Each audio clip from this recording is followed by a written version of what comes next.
അങ്ങനെ ദച്ചുവിന്റെ ഒരു തകർപ്പൻ ഡാൻസിന് ശേഷം നമ്മൾ കുളിച്ചൊരുങ്ങി വിളക്കും തെളിയിച്ചിട്ട് പള്ളിയിലേക്ക് പോവാണ്. ഇന്ന് അച്ചാച്ചന്റെയും നാളെ അച്ചാമ്മയുടെയും ഓർമ്മ ദിവസം. സോ പള്ളിയിൽ പോയിട്ട് ഒരു മെഴുകുതിരിയൊക്കെ തെളിയിക്കാന്ന് കരുതി. ദച്ചു ഇന്ന് വീണ്ടും വീണ്ടും ഡാൻസിൽ തകർക്കും. അവൻ ഇന്ന് എന്തോ ഭയങ്കര വൈബ് ഓണായി കിടക്കുന്ന ദിവസമാണെന്നാ തോന്നുന്നത്. അച്ഛന്റെ തേരിലേക്ക് കയറി ഞങ്ങൾ പള്ളിയിലേക്ക് തിരിച്ചു. പെസഹ വ്യാഴം ആയതുകൊണ്ട് പള്ളിയിൽ നിറയെ തിറക്കാന്ന് അറിയാം. എന്നാലും മുന്നിലോട്ട് വെച്ച കാല് പിന്നിലേക്കല്ല സൈഡിലേക്ക് പോലും വെക്കാത്ത പാർട്ടീസാണ് നമ്മൾ. അങ്ങനെ നമ്മൾ പള്ളിയിലെത്തി. മെഴുകുതിരി വിൽക്കുന്ന ചേച്ചിയോട് സംസാരിച്ച് 3 മെഴുകുതിരി വാങ്ങിച്ചിട്ട് നമ്മൾ നേരെ യേശുവിനെ കാണാൻ വേണ്ടിയിട്ട് പോയി. കടവപ്പള്ളിയിലായിരുന്നു നമ്മൾ പോയത്. യേശുവിനെ കാണാൻ പോയ നമ്മൾ ശശിയായി, നടന്നില്ല.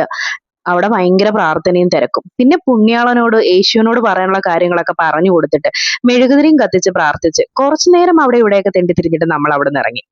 അച്ഛൻ സ്ഥിരം വാഴയില കൊടുക്കുന്ന കടകളിൽ കളക്ഷൻ എടുക്കാൻ വേണ്ടി കയറി. കൂടെ നമ്മൾ 2 പൊതിയും കൂടെ വാങ്ങി. ഒന്നുമില്ല, രാത്രിത്തേക്കുള്ള 2 പേർക്കുള്ള കാപ്പിയാണ്. അങ്ങനെ അതും 2 പേർക്ക് കൊടുത്തിട്ട് നമ്മൾ വീട്ടിലേക്ക് തിരിച്ചു. ഫുഡ് കൊടുത്തത് ആർക്കാണെന്നും എവിടാണെന്നും കാണിക്കാത്തത് അതിനോടുള്ള താല്പര്യം ഇല്ലാത്തത് കൊണ്ടാടാ. പക്ഷെ നമ്മൾ എന്നെങ്കിലുമൊക്കെ ഇങ്ങനെ ഒരു നേരം ഭക്ഷണം ഇല്ലാത്തവർക്ക് കൊടുക്കണം. അതെന്തെങ്കിലും നമുക്ക് നല്ലത് നടത്തും.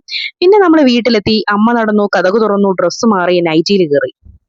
പിന്നെ നടന്നത് എന്താന്ന് പറയേണ്ടതില്ലല്ലോ. അവനുമായിട്ടുള്ള ഗുസ്തി അത്രേ ഉള്ളൂ. ആ ദിവസം തീർന്നു. ശുഭം.